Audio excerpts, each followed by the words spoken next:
So you're an attorney, and you've decided to go out on your own. Now what? You need a plan, and you're not alone. Join expert host Adriana Linares and her distinguished guests on New Solo. Tune into the lively conversation as they share insights and information about how to successfully run your law firm. Here on Legal Talk Network.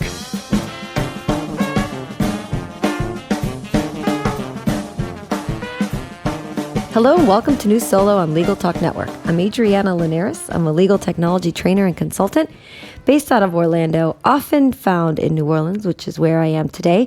We're going to talk to another great new solo. Actually, he's not that new. He's been a solo for a while, but he's going to tell us about what he went through to get there and some cool things that have been happening to him over the past year or two as he's been a solo. His name is Matthew Moeller. But before we get started, I want to make sure and thank our sponsors. Thanks to our sponsor, Perfectit. Perfectit is a legal-specific proofreading software that locates mistakes that neither spell check nor the most eagle-eye lawyer can find. Try Perfectit free from intelligentediting.com. Matthew, do you know about that company? I do not. They're cool. You should totally check that product out. I actually use it and have it. It's one of my favorites. All right. I want to also make sure and thank Answer One. It's a leading virtual receptionist and answering service provider for lawyers. You can find out more by giving them a call at 800-ANSWER-1 or online at answer1.com. That's www.answer1.com. Of course, I want to thank Clio, the world's leading cloud-based legal practice management software. Thousands of lawyers and legal professionals trust Clio to help grow and simplify their practices. Learn more at Clio.com, and that's CLIO.com. Want to make sure, of course, to thank another one of my favorites, Unbundled Attorney. It's a premium lead generation service that delivers exclusive leads directly into your inbox in real time. Looking to get more leads and grow your practice? Visit unbundledattorney.com today. Hey, Matthew. Hello. How are you today? I'm great. How are you? It is such a beautiful morning in New Orleans. I rode my bike here. It certainly is a lovely morning. And I don't mean like my hog. I rode like my two-wheeled bicycle, and it was so beautiful out. So you're born and raised New Orleans? No? No, Jackson, Mississippi. Oh, that's right, because I was just there yesterday at the bar. That's how you knew so much about Jackson. You said your dad's a lawyer there? He is. He practices with Balch and Bingham in the Jackson office. Did you ever practice with him? I did not, and that was certainly by design. Right. No accident there. Did you go to school here in New Orleans? I went to high school in Jackson, Mississippi, and then I went to undergrad at Southern Methodist University in Dallas, Texas, and then I went to law school here at Loyola. And did you figure out if Lawrence Coletti is in your class? I believe Lawrence Coletti was in my class of 2005. That is so cool. We'll have to confirm that. So Lawrence, for listeners who don't realize it, Lawrence is the producer of my podcast, actually all the podcasts on Legal Talk Network, and he's just a total and absolute sweetheart. And had gone to school in New Orleans, and when I walked in this morning to interview Matthew, he said, I think he may have been in my class, so we'll have to find out for sure. So you graduated from law school here in New Orleans and decided to stay. I did, and it was right around the time of Katrina, so there was, a lot of thought about leaving and what might be the job prospects for attorneys going forward in New Orleans, but I did decide to stay here with my girlfriend, who is now my wife.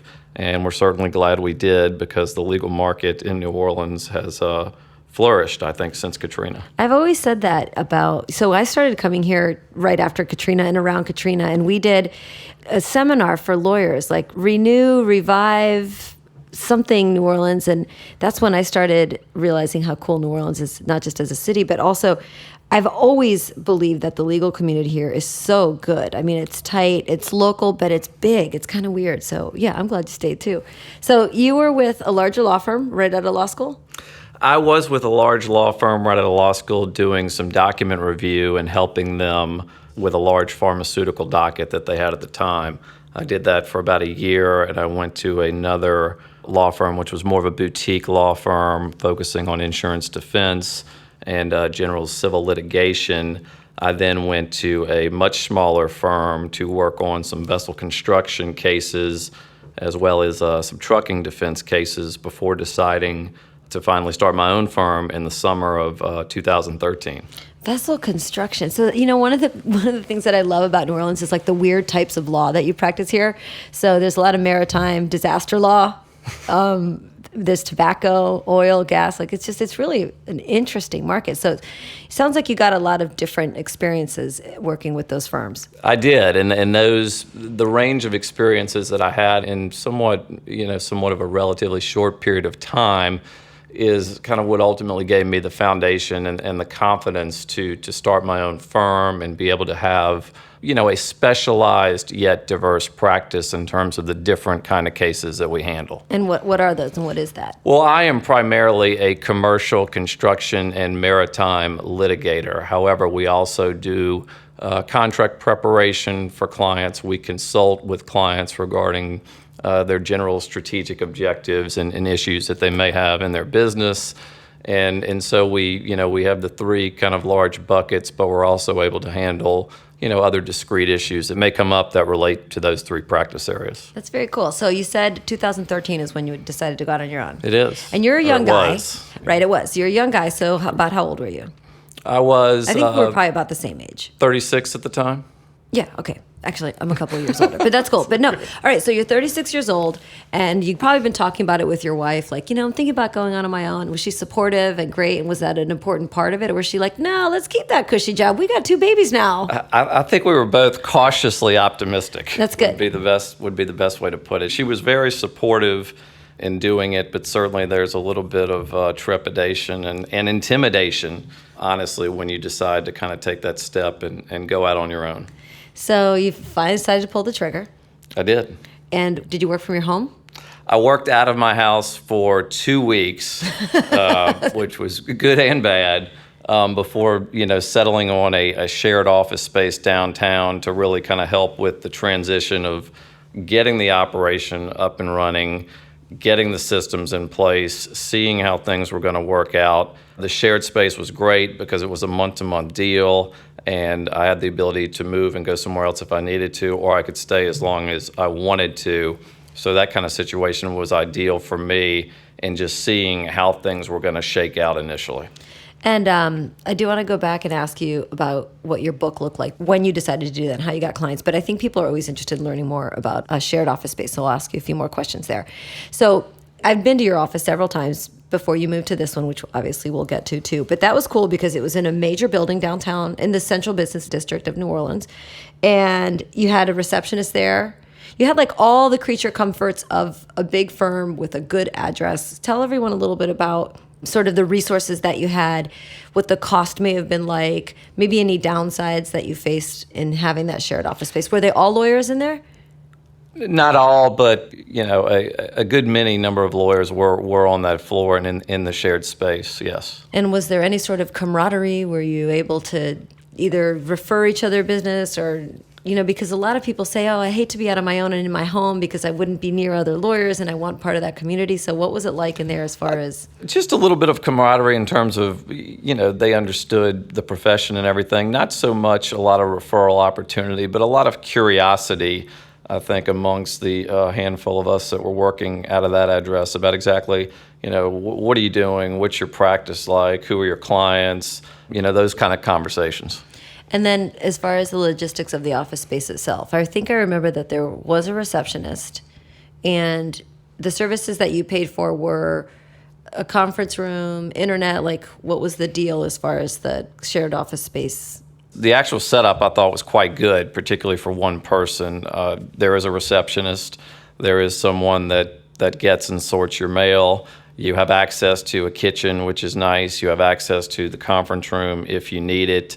Everything is there to really support, small businesses and trying to make, growth attainable for them.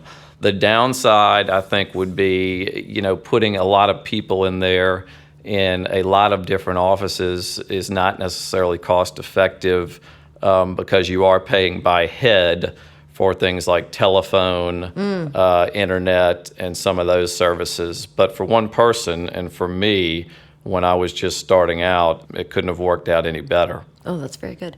And so when you were just starting out and those 2 weeks that you were at home and then transitioned to the office space, did you have clients? Where'd you get clients from? I had a few core clients that were with me when I started my own firm. And fortunately, those clients were very, very busy at that time.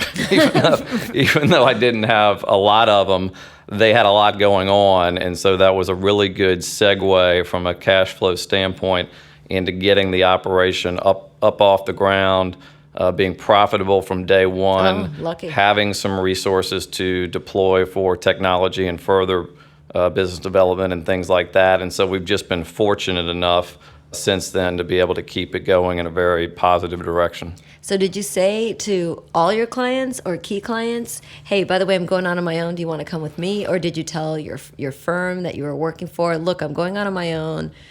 How do we break up these clients? How did you work that out as far as going out on your own and already having clients?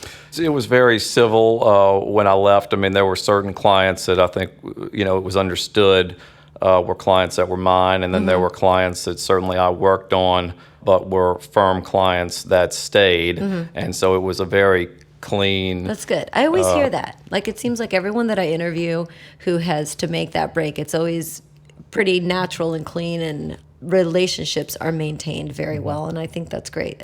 Things are usually pretty clear, I think, in that kind of attorney-client situation, and which clients really should be able to, the lawyer should be able to take with them, and then which clients really are better suited to stay, at the previous firm. That's usually a pretty clear scenario. Okay.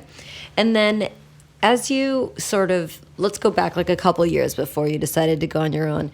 You had mentioned to me earlier that you didn't necessarily love sometimes the technology or the processes that you were confined to in someone else's law firm. So what types of things were those that you realized maybe weren't for you, weren't efficient? Maybe you looked around and went, oh my God, I can't believe we do things like this. Is there anything like that helped you go out on your own? Well, I think the big thing was just trying to move away from the bundles and bundles of paper. And I'm not saying that you should be 100% paperless. I mean, it's still today, I often print things out to look at. I have, smaller books that maybe, do not have material that's easy to navigate online on a bookshelf that I can just grab. But, the days of the big file cabinets in the back of the office and the unlimited number of red wells, falling out everywhere, that was something when I went out on my own that I certainly envisioned was not going to be a part of kind of how we do things. And I think in moving away from that, you're able to better control your operating costs. You're able to keep overhead to a lower level. And ultimately, I think you're able to deliver more value to the client in running a much more streamlined process. Where did you pick up such fancy business terms like operating cost and a bottom line? Too much reading. Oh, okay, no, that's good. Like, that's what, many lawyers say. I don't know anything about the business of law, and especially when you've been stuck in another law firm and there's, office administration that runs that sort of stuff. So, part of going on your own is obviously figuring out that, holy crap, I'm going to run a small business. I'm going to be a business owner, but I don't have the business skills because they didn't teach me that in law school. So you did a lot of reading? Well, a lot of reading, and also it really goes back to my high school job. I mean, I was that's awesome. High school was good for something. I was a stock boy at probably one of the better known clothing stores in Jackson, Mississippi. I worked after school and in the summers, and it was a small business. It was a sole proprietorship. It was run by a guy that was very much behind the scenes, an owner that did all the dirty work himself while, all the other people were out selling the product on the floor. And I really gained an appreciation at a very young age about running a business and really how much hard work it is and what you have to do to successfully run a business. And then before I went to law school, I was actually a political consultant in Washington, D.C., and was part of a group that actually left another group, and so I learned from the president there firsthand and watched him run our operation and really learned some very, very valuable skills about, running a business and ultimately, achieving a profitable bottom line. So do you think you're a small business owner that happens to be a lawyer, or are you a lawyer that runs a small business? The latter, for sure. Well, listen, before we go on and talk about your move into your own office space and the technology that you're using and stuff, I'm going to take a quick break so we can hear a couple words from our sponsors. Imagine how much faster you could work if you spent less time proofreading. Almost every lawyer wastes hours each week proofreading rather than producing legal work. With Perfectit's American legal style, you spend less time proofreading and have more time to focus on substantive matters. It's easy to use and there's no training required. Try Perfectit for free from intelligentediting.com and start saving time on proofreading today. Are you a family law, immigration, or estate planning attorney looking to attract new leads and retain more clients? Join hundreds of other solos and small firms just like you who use Unbundled Attorney to receive premium, exclusive leads delivered directly into their inbox in real time. To learn more about how their lead generation services can grow your practice, subscribe to the Unbundled Attorney Mastermind podcast or visit unbundledattorney.com today. Clio is an invaluable software solution for law firms of all sizes, handling all the demands of your growing practice from a single cloud-based platform.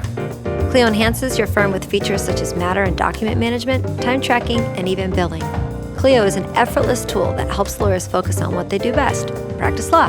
Learn more at Clio.com. That's CLIO.com.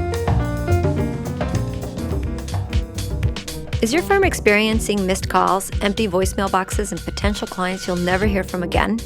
Enter Answer One Virtual Receptionists. They're more than just an answering service. Answer One's available 24/7.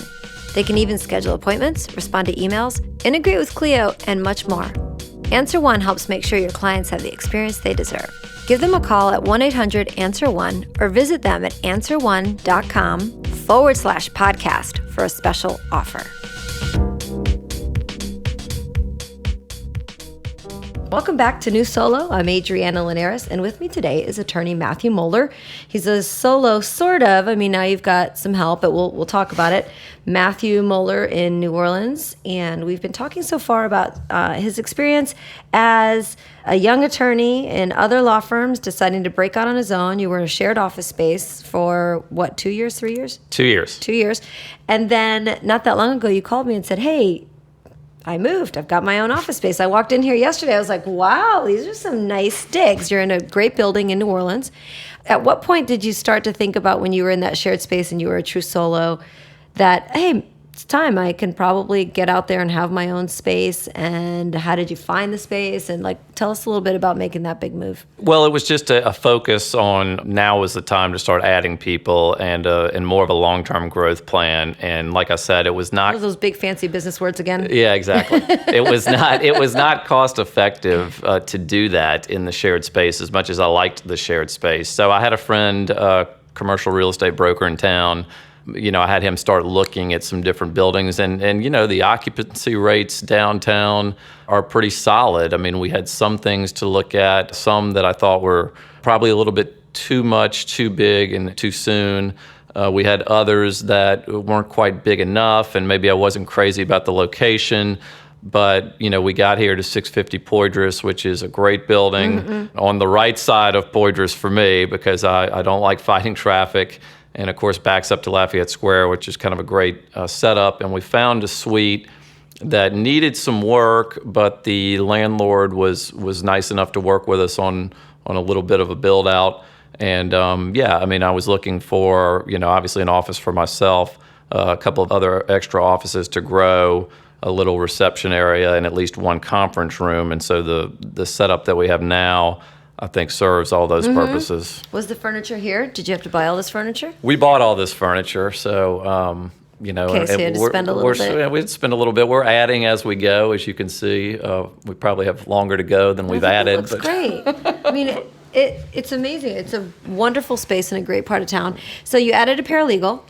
I did. All right, so you went on your own. You had, if I remember right, contract paralegals that were, when you were in the shared space, I think you had a contract, or maybe it was a law student. Yes, I had a law clerk. Okay. I did. All right, so over there you were seriously a true solo. That's correct. Who does your receptionist? Well, we have an automated system where, and the voice is Caroline's. It's not going to be my voice on the automated system, where certainly she has a greeting, and then someone can simply select, an extension for her or an extension for me. All right. So you decide you go on your own. You get the space. You hire someone, and Caroline that you just mentioned is your paralegal. Correct. Okay, so you've got a full-time paralegal in here. Correct. So that was a big move. Did you go through the whole how do I hire my first employee reading? Not so much reading. I had toyed with the idea of hiring a paralegal before Caroline came on board, and I had known some people that had some good connections into, I think it was the LSU Paralegal School, as well as some other groups that are always looking to place paralegals. And, got some resumes and liked Caroline's. And, I think we had 1 or 2 meetings, and that was it. And she's been here right about a year, probably about 13 or 14 months now. Awesome. No, she's very sweet. And tell us a little bit about the technology that you and Caroline use. So I think, and remind me too, when you were picking your practice management program, didn't you go through trials of all of them?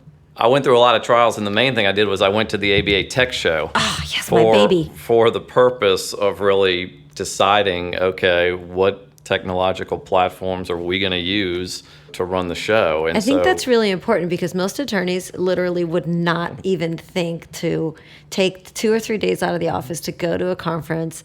That's cool. But I bet Ernie helped you, encouraged you to do that, right? So Ernie, the attorney, Ernest Svenson's a friend of everyone, and he's here in New Orleans and has long been a blogger, and he was with a big firm, and he went out on his own, and now he's a consultant, sort of like I am, helping lawyers with technology. So Ernie said, go to Tech Show. And then... Yeah, no, Ernie very much encouraged me to go. I went. I thought it was great. It's certainly not something we would go to every year, but I think it's certainly something I'd be interested in going to about every 5 years when there are big sea changes in technology. But I mean, it's going to be shorter now. Yeah, I think it used to be. We used to be able to say in legal every 5 years they'll do, and now I really think it's probably more like every 2 or 3. All right, so you tried a bunch of things, and you landed on Cosmolex. I did. Okay, and so that's what you use for your practice management and your accounting, and you like it, and it's good, and you trained Caroline on how to use it. And then you also have Net Documents. Huge fan of Net Documents. Good, me too. And in fact, every day, I feel like every day I log on to Net Documents, they've got a new ad about, a top 100 law firm in the U.S. changing to Net Documents. So they really seem to have a lot of momentum, and it's probably only a matter of time before most firms are using Net Documents or something very similar. But what's important about that is, so it's a web-based document management system. If listeners haven't heard of it, it's absolutely one of my favorite. I mean, Alan, my partner, I rarely work with firms who we aren't putting Net Documents into because it's a sophisticated document management solution built for law firms.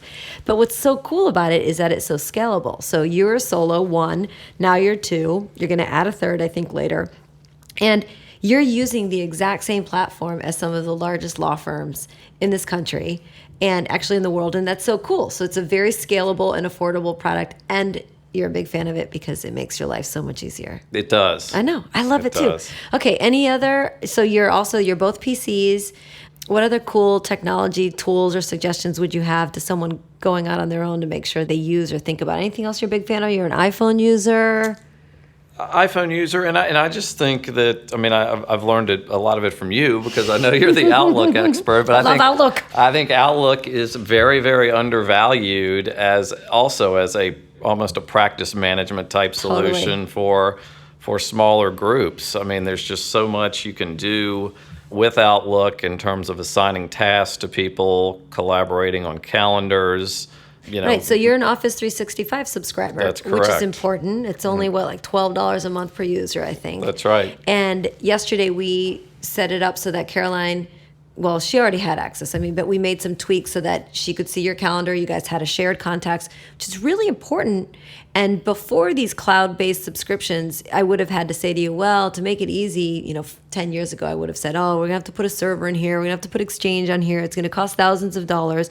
And now for $25 a month, again, you have the same platform that the biggest law firms that you're, either competing against or working with are using at really an incredibly reasonable cost. And it's interesting that you bring up the server because going back into thinking what I didn't want when I started my own firm was I did not want the closet with the server in the with kitchen, 2,000 cords, and somebody back there in the middle of the night with a flashlight going through 300 different cords to figure out why our internet didn't work. That also was something that absolutely was just not going to be part of the way we did things initially. Now, there may come a time, depending upon circumstances and different things, where we may have to have a server. Over my dead body, Matthew Moeller. I don't see Over that. my dead consulting body. I don't see it happening anytime soon.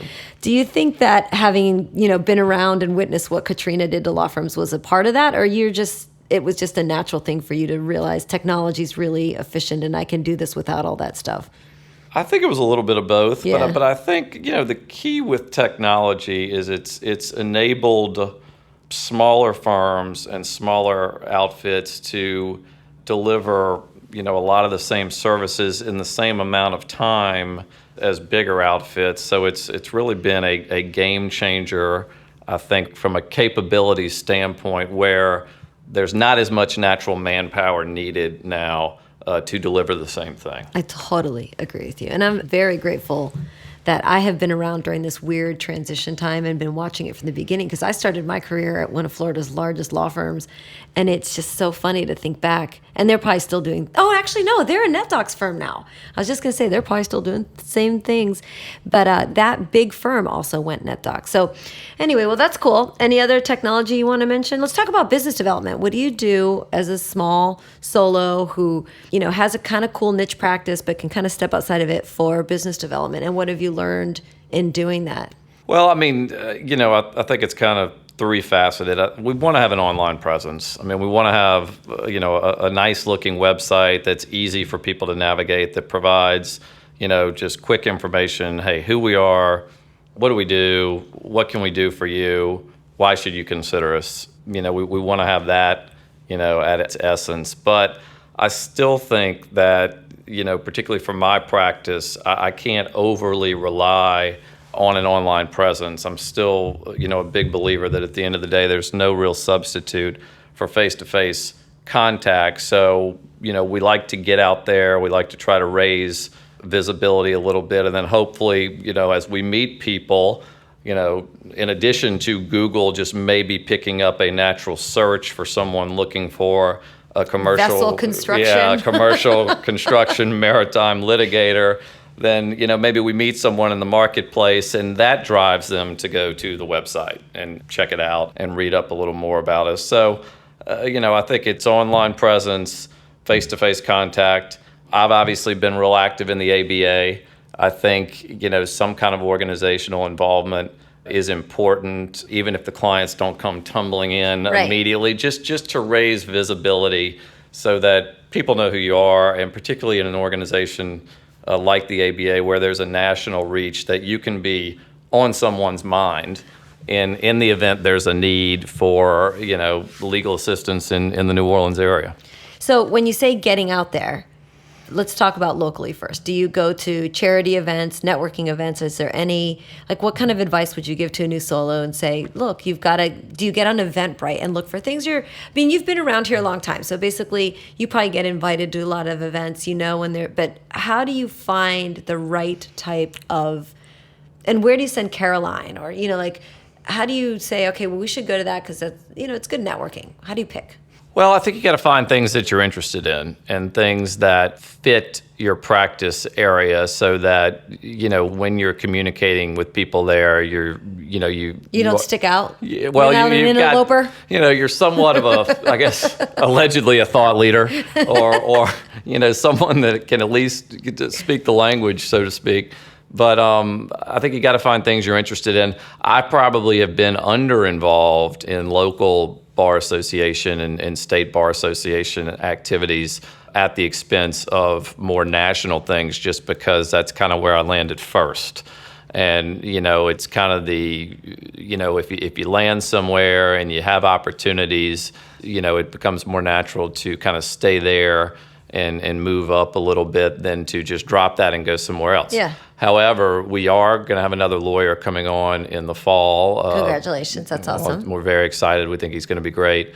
And I think one of the things, he also is very interested in getting involved in some organizations. I think one of the things we're going to do is maybe focus more through him on getting involved at a real local level. Good. I mean, it'll be easier for him, because he's going to be right out of law school, and it'll just be, I think, a good fit for us, so that we can kind of cover both a national and a local, organizational kind of involvement strategy. Was he your law clerk? He is my law clerk now. Oh, good. So that's how you found him. I did. He's a third year at Tulane and will be graduating this spring and then taking the bar. Awesome. That's very excited. I know. I'm so proud. I feel like, maybe I had a little tiny bit part of this. I've been here the whole way. You had a big it's been part in it. awesome. Don't sell yourself short. I love it. It's really exciting. So before we close off, and I ask you to tell people how they can get a hold of you and keep an eye on you, if you had 2 or 3 things to say to a new solo, like, Matthew Moeller of 2012, who's just about thinking about going on his own, what would those things be? I think you got to trust your instincts. I mean, when I decided to do it, it wasn't really even a close call in my mind. Everything that I thought about told me to do it. So I think it's important to trust your instincts. I think it's important to know that, you have to be, I think, is Ann Gwynn, one of the practice management consultants that I've read, I think her book, I think she says you've got to be the technician and you've got to be the business person. And I think a lot of people are really good at being the technician, doing the legal work, but have no real interest in running the business, looking at financial statements at the end of the month. Understanding them. Where are we spending money? Why? And could we spend it better here or there? So I think it's those 2 things, to trust your instincts and to realize that as a true solo first starting out, you are wearing a lot of hats, and it's a very multifaceted job. You really have to be an entrepreneur. I mean, you have to be a business person, and you've got to... You do, and the whole reason behind being an entrepreneur is just the idea that, you want to do something differently, and you think you can be successful doing it differently. And you've done it. And, we'll see. We got to knock on wood, keep baby. it going. Exactly. Well, tell our listeners where they can either contact you if they have any questions, if they have a legal need, or your website and all that good stuff. Sure. So again, I'm Matthew Moeller. We are the Moeller Firm LLC, located at 650 Poydras, Suite 1207 in New Orleans. Spell your last name, because it could be spelled. Moeller. Our website is www.moellerfirm.com, and anyone can reach me at 504-702-6794. Awesome.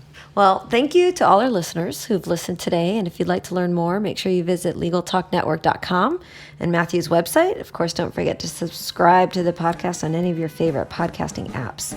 So that brings us to the end of our show. I'm Adriana Linares. Thanks for listening. Make sure you join us next time for another great episode. Matthew, thanks so much for your time. It's been great. Appreciate it. Thanks for having me. It's been fantastic. And don't forget, everyone, remember, you're not alone. You're New Solo. Thanks for listening to New Solo with host Adriana Linares. Tune in again to learn more about how to successfully run your new practice solo here on Legal Talk Network.